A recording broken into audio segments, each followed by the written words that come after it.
লজ্জা লজ্জা লজ্জা। বিহারে ডবল ইঞ্জিন সরকারের বিরাট লজ্জা। সেখানে আমি তো প্রথম ভেবেছিলাম যে এটা মনে হয় পাকিস্তানের খবর, নচেত বাংলাদেশের কোনো খবর। যেহেতু পুজোর আগে লাইসেন্স করতে হবে, লাইসেন্স না করলে প্রতিমা কিনতে গেলে পর্যন্ত পুলিশ তাকে হেনস্থা করবে, পূজা তো দূরের কথা। এটা সত্যি ভাবতে গেলে লজ্জা লাগে। এই লজ্জা আমরা কোথায় রাখি? যেখানে এত বড় হিন্দুত্বের স্লোগান চলছে, সেখানে পূজা করতে গিয়ে লাইসেন্স।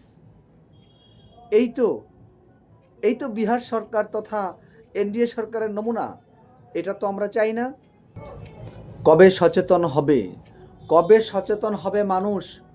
যে আপনারা ভাবতে পারছেন যে পূজা করতে গেলে তাদের লাইসেন্স লাগবে।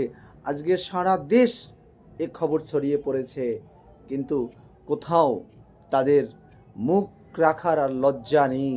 কারণ মানুষ বুঝে গেছে, মানুষ বুঝে গেছে এই লজ্জা আর লুকানোর জায়গা নেই।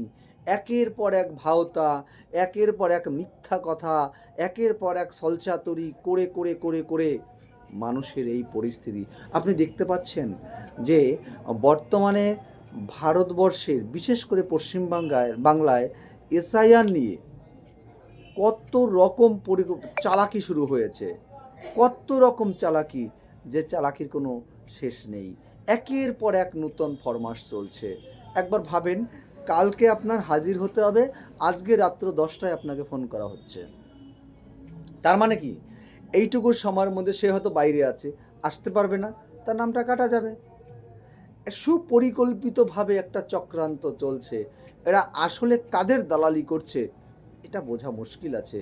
পরিস্থিতি যেদিকে যাচ্ছে অত্যন্ত ভয়ঙ্কর জায়গায় যাচ্ছে। সচেতন মানুষ, সুধী নাগরিক, শুভজ্ঞানী চিন্তাভাবনা যারা রয়েছেন, মুক্ত মনা যারা রয়েছেন, তারা যদি জেগে না ওঠেন, পরিস্থিতি অত্যন্ত ঘোরালো, অত্যন্ত জটিল। তাই সাধারণ মানুষকে বলবো, আপনারা জাগুন, জেগে উঠুন, এদের মুখোশ খুলে দিন। এই চালাকি, এই ভণ্ডামি করছে এই ডবল ইঞ্জিনের সরকার। এরা মানুষকে নিয়ে যে কোন পরিস্থিতিতে নামিয়ে দেবে বোঝা মুশকিল। এরা যে কোনো প্রকারের ক্ষমতাকে কুক্ষিগত করতে চায়, কিন্তু সেটা হয়তো এবার কুপকাত হবে। বিহার তাদের নমুনা দেখালো।